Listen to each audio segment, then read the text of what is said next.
What is up, you guys? Welcome back to the Cardfight Casual channel, and today we're going to be taking a look at my Megacolony deck profile. I know a lot of you guys watching out there are actually English players, and for you guys, the sneak peeks for the Destructive Roar VEB01 has just dropped, and you guys are looking for deck lists for Megacolony, as well as Tachikaze and Spike Brothers. Now, if you guys want to check out a couple of budget deck lists I made for the previous two clans for Tachikaze and Spike Brothers, you guys can check my previous videos.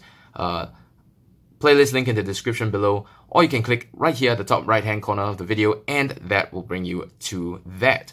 But today we're going to be taking a look at my fully built Megacolony deck, and this is not a budget deck. This is a full built deck that I bring to tournaments and play when I feel like Megacolony will do well in that tournament. So this deck is going to be priced between 120 and 130 Singapore dollars. For you guys in the US, maybe it's a bit more, it's a bit less. Rather, it's probably a bit less in the US in USD, but I do feel like this deck is pretty competitive, and it's really one of my favorite clans because of the stunning mechanics and just generally what the deck does. So we're going to be taking a look at the deck profile first, and then some ideal case scenarios and how to combat the other decks in the meta right now, and the decks that are about to come, especially for VEB02 Champions of the Asia circuit. So this deck is modified slightly with that in mind. So taking first a look at our grade 3s, pretty standard. In this deck, I only play 3 copies of Machining Spark Hercules, just because so long as you get him, you don't really need to ride another Vanguard. And this clan doesn't really prioritize rewriting. And because of the skills of certain cards in this deck, you can search out your grade 3s pretty easily. And believe it or not, having extra Machining Spark Hercules in your hand is kind of a dead card. Unless you need another Sentinel gift marker, then you won't be riding over the Hercules with another copy of Hercules. But besides that scenario, you really don't want too many of these clogging up your hand, which is why I run it at only 3. However, the most important card, or one of the most important cards in the set, and for Megacolony, I feel are the 4 copies of Machining Stag Beetle. Now, Machining Stag Beetle, I should go over the skill, but for Machining Spark Hercules, you can active on your turn. Once per turn, you can counterblast 2 and give everything on your side of the field plus 5,000 power and stand all your rear guards. That's actually a really important part of the skill, to stand all your own rear guards and give them all plus 5,000 power, rest all your opponent's rear guards and give them all minus 5,000 power, essentially giving each unit a 10k boost because the opponent's cards are going to be at minus 5. And then, of course, you have his first skill, the first part of the skill, which allows you to stand a bunch of cards on the field, which works very well with the Machining Stag Beetle, as I will explain later on. And his second skill is the main power skill for this card. Let me just focus it up a little bit. Maybe that's not really working. But at any rate, the skill is to send one of your grade 2 or lower cards into the soul, and he gets...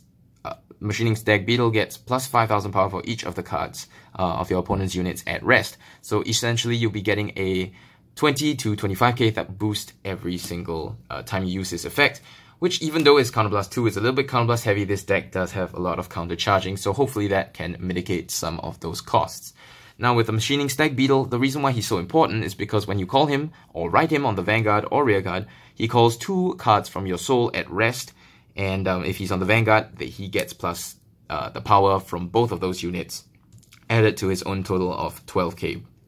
So, of course, all the grade 3s I run actually have the Protect gift marker to give you that extra Sentinel Protect gift, but you probably won't need the gift as often, just because this deck also has quite a lot of draw, and you probably will use quite a few of the discard effects that I will be talking about later, but because Machining Stag Beetle just helps you to plus from the cards from your soul.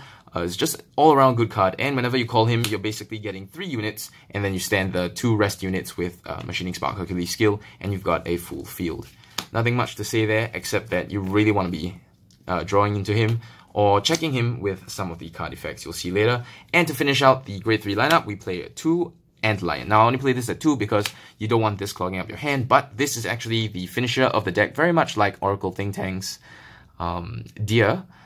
He has a very, very powerful skill, which is that when he attacks, you can Soul Blast a grade 3 and discard 2 cards from your hand, which is pretty hefty cost, but he gets plus 10,000 power, plus 1 critical, and you can't guard with Sentinels from your hand, which is pretty limiting if you think about it already, and coupled with one other card, which you'll see later, makes for a very high base unguardable combo, which is pretty much the way that you want to win games with this deck. Next, we're going to go quickly over the Grade 2 lineup, starting off first with everybody's favorite card and one of the more important cards of the deck. We have 3 copies of the Machining Mantis. Now, Machining Mantis, a lot of people like to run at 4, but I don't like it because too many Grade 3s do clog up your hand, and you just need this number. I do feel that this amount is just enough to get the Grade 3s that you need to prevent you from misriding and to search out that Antlion if you're going for game. His skills, of course, Counterblast 1 on place or on ride. You can search the top 6 cards of your deck and for Grade 3, add it to your hand, and if so, he gets plus 6,000 power. Actually, he gets the plus 6,000 power regardless of whether you added the Grade 3 to hand or not. So he hits 15 with 8k boost. That's a 23k column. Very nice for hitting Force Vanguards. Nothing much to say. An all-round good card. Now, next up, I play a card that most people will realize the usefulness of pretty soon. Bloody Hercules, not Machining Spark Hercules. His skill is that he can Soul Blast 1 on call to give himself 6,000 power, which is pretty good because middle to late game, even early game, you'll have some soul to get rid of. And making him a 15k attacker as well, same as the Mantis. And his second skill is actually one of the most powerful skills, I feel, pressuring on hit skills, which is that when he hits, and it doesn't have to be a Vanguard, and a lot of people don't realize this, but you can actually attack a rear guard for his second skill to proc, that you can countercharge 1 and give one of your other units plus 6,000 power, and that second bit is actually really important because you want to be pumping up your Antlions to as big as possible. So if you have him on one side of the field and Antlion, you can swing at their rear guard and hope that they no guard because they want to save some cards to protect, and then you end up adding some power to Antlion as well. Last of all, well, not last of all, but I do play 3 copies of Nasty Smog. And Nasty Smog is just a really good card, especially if you're going to be playing against Aqua Force in the upcoming meta, or just Tachikaze even in this meta, because he gets to prevent the rear guard behind the column he's in. So, for example, if he's here, then your opponent's back row can't actually... Sorry, you can't really see that, but the back row in the same column as this Vanguard can't stand next turn, and the Grade 2 in this column cannot intercept, which makes for a pretty powerful attacking force, as well as preventing your opponent from standing and intercepting, making their cards just a little bit more clunky so that you can take full advantage of the skill. Next up, I play 2 copies of Water Gang. Whenever he stands, including during the stand phase, you can Counterblast 1, send him to Soul, and draw 2 cards. Nothing much to say here. Some people run 4 copies, like if you check out VG Shihai's deck profile, you can probably find a link to it in the description below. You can see that he actually runs, or his friend runs, 4 copies of this because draw power is really important. But for me, I find that his skill isn't as important as... well, it is important, but you know, I don't see it going off that often because you're going to want to save some Counterblast for the other cards. And again, this is just my own take. And I do tech in one of these Burner Ants just because I like the gimmick. You can rest him and move another rear guard in the opponent's same column as this, and you can move it to any other open rear guard circle. So you can't retire any cards by calling over them, but you can make some really clunky plays for your opponent by moving their Grade 2 or Grade 3 behind that spot behind the Vanguard so that they can't really do anything with it. And you can move, using Burner Ant skill, you can move the rear guard in front to the back row, and then you can use Smog skill to prevent it from standing. Pretty useful skill if you're fighting against Aqua Force in the next booster. Now moving on to, moving on to the Grade 1s, we do have 4 copies, or rather 3 copies of the Platoon Leader Butterfly Officer.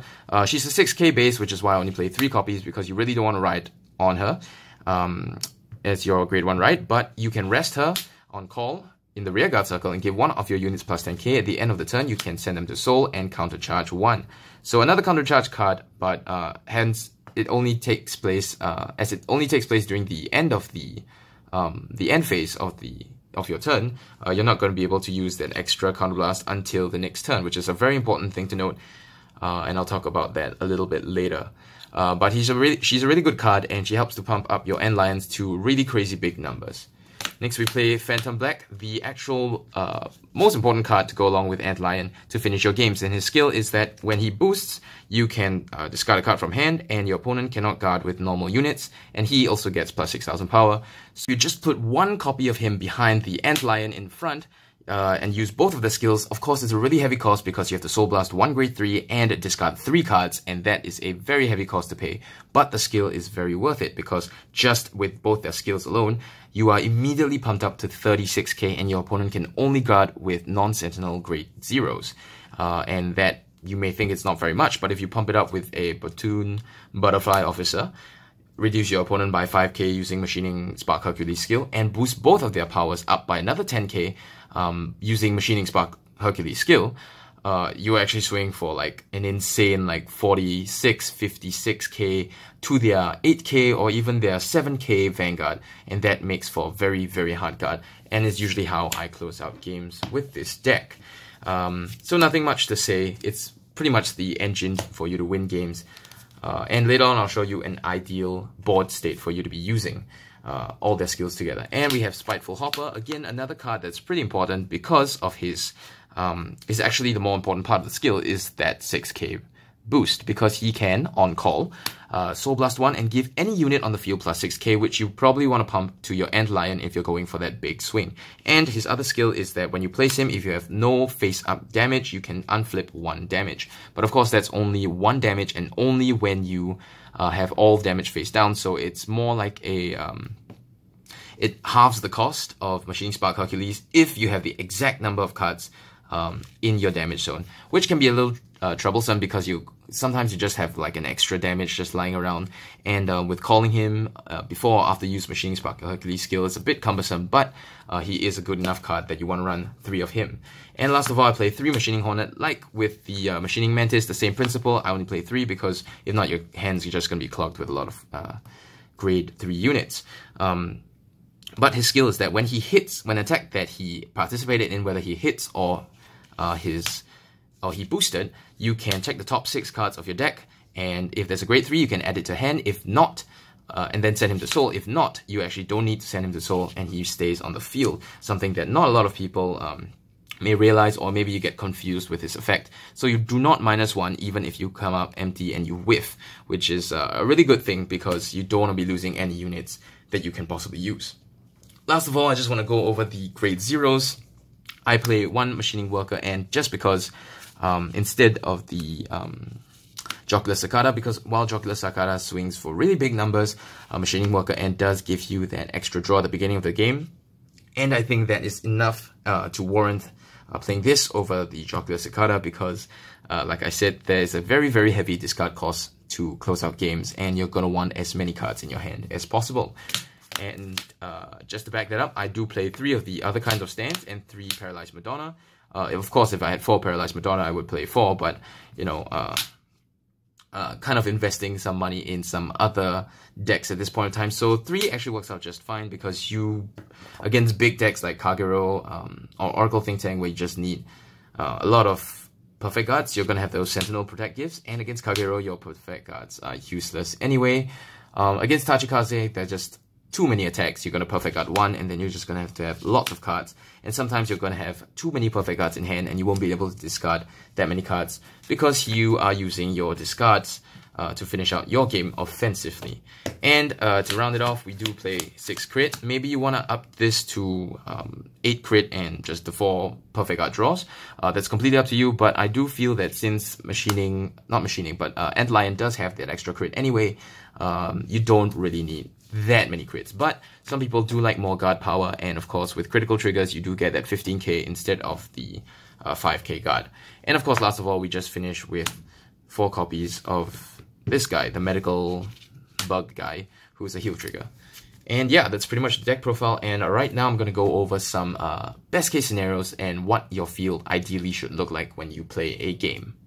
So this is pretty much what you want your field to look like at the end of the game. You realize that using Machining Stag Beetle, you can actually call a lot of these units that you used before, or maybe you've ridden them, or you use Machining Spark Hercules skill to send them to Soul, and you can call them out, use Machining Spark Hercules skill to stand again, and then this is your ideal board state. Now I'm going to start with 2 empty spaces because you're going to need 1 or 2 empty spaces. And ideally your hand looks something like this. Of course, there'll be other cards in your hand, at least 3 other cards, or at least 1 other card I should say, which is the most important. It can be any card, it doesn't have to be anything. It could be this, you know, it could be just a random card. So this is the ideal game finishing hand. 1 copy of the Platoon Butterfly Officer, any random card, can even be a Sentinel Protect gift marker if you need to be.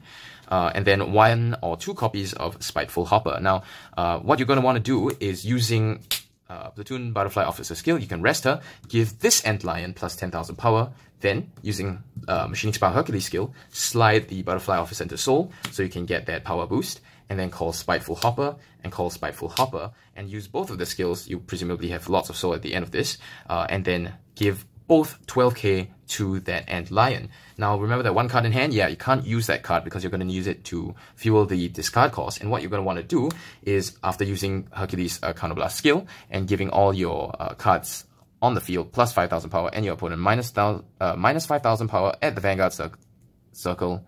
Let me just focus up this. There we go.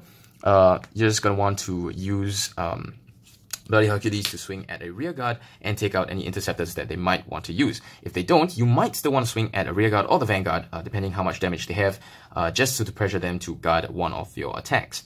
And here's the most important part, you swing with Bloody Hercules, and whichever triggers you get, it doesn't matter, you're going to be discarding them anyway.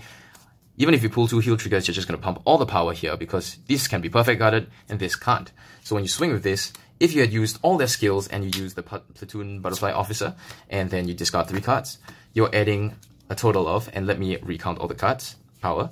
You have 8k from the original boost of Phantom Black, 12k from Antlion, making a 20k column. Antlion skill becomes a 30k, Phantom Black skill becomes a 36.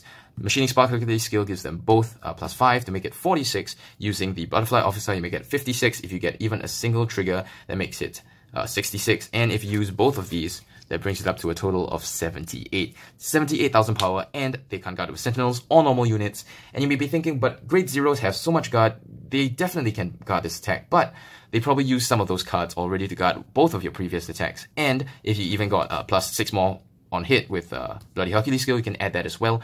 But anywhere from 50 to 60k and up, I'd suggest you go for it if you know you can hit that threshold, and if they haven't taken any damage triggers, because they will be at, say, 8k, and 78k is a 75 card guard, 75,000 power guard, and no matter how many Grade Zeros they've been stocking up in their hand, I really doubt that they don't need at least just 1 normal unit to just round out that 75k guard, and that's pretty much how you win games. Some things to take note of is that Machining Spark Hercules does run through his counterblast really fast, and you're going to need to use as many countercharge abilities as possible, which is why you run both of these in copies of 3. Maybe you want to up it to 4 if you feel it's really important, but I feel that Spiteful Hopper's Soul Blast skill is more important because his countercharge skill only works when there's no damage face up, so you can only use it for that 1 counter charge. And Hercules is an on-hit skill. It's nice that it's on-hit rearguard as well as on-hit vanguard, so you can, it's not like the opponent will definitely not let it through late game because you can't afford to take damage late game. But the problem with machining this particular Megacolony deck at this point of time, they don't have any main phase countercharging with the exception of Spiteful Hopper. And unfortunately that means that you can't use skills in conjunction, except for you have to have 3 face-up damage just to use, what's his name, Water Gang skill to draw 2 cards, which can be quite troublesome. But in most situations, it's going to be okay because you will draw quite a number of cards with your draw triggers. You're going to be searching out Grade 3s with your Machining Mantises and your Machining Hornets. And yeah, you're going to be throwing away lots of cards into your discard pile just because, you're going to have to use haste effect pretty much all the time. And of course, you must have a Grade 3 underneath. I forgot to mention that. So you probably want to have ridden or sent one of your Grade 3s to Soul. Now, the important thing to note is that you can't actually send a Grade 3 to Soul using Machining Spark Hercules skill. So you're going to have to use the Platoon Butterfly Officer to send him or that card to Soul.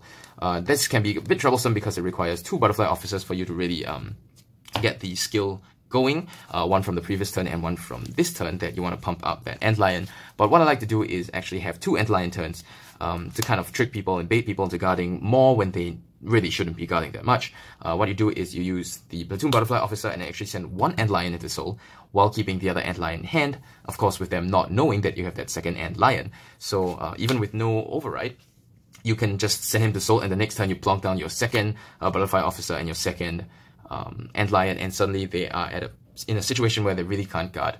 and yeah, they pretty much don't know what to do. Some things to take note of is that Tachikaze will be able to shoot you down damage if you give them 5 copies of the equip gauge. So sometimes you want to take out the rear guards, even if it's something like Blight Tops and they can draw from it. It's actually better than getting that 1 extra damage, or take 5 damage and try to remain at 5 damage, because at least that way they can't use their skill, which is arguably one of the most powerful skills. And Tachikaze is going to hit for really, really big numbers. So if you do have perfect guards and you predict one of those turns coming, just keep a couple of perfect guards in hand. And for those of the Japanese players who are watching this video, if you are playing against Aqua Force, go for the rear guards. If you're playing against Grand Blue, don't bother with the rear guards, just rush their face. If you're playing against Spike Brothers, you might want to take out some of the columns, because Machining Spark Hercules skill is not going to really do anything. But the good thing about Machining Spark Hercules skill is it does cripple Aqua Force. It does cripple Tachikaze to a certain extent, because then they have to use their skills. They don't have a choice of not killing off their own things, because their power is going to be too low to hit anyway. And with Nasty Smog, you can stop their Sonic Noahs from standing, one of the best targets.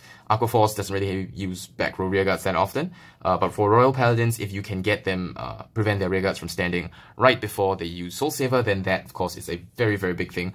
They have to use one of their cards, basically call over, and sometimes that makes it a little bit easier to guard. So if you're playing against Royal Paladins, make sure you do have that couple of perfect guards in your hand to guard against their big attacks. Same with Oracle Think Tank. Kagero messes you up a bit because your resources get depleted, but just do what you can and keep enough cards to guard against Waterfall. I'm going to be making a tutorial on guarding, actually a video that one of my friends gave me an idea of, because he was asking about how to guard all the attacks in Vanguard, when you should take damage and when you should just guard that. So yeah, that's pretty much it for this video. Sorry if this is a bit long, but this is a more in-depth tutorial on how to play Megacolony. And let me know what you guys thought, your thoughts in the description below, on the comment box below, and tell me how you guys are enjoying the Destructive Roar set. And I know the actual release is going to happen in about 2 or 3 more days as of this recording. So as always, don't forget to like and subscribe and hit the bell notification icon if you enjoyed this video. And as always, if you like what you see here and you want to see more, leave a comment below on what kind of videos you want to see. As always, have fun, and remember, it's okay to play casual.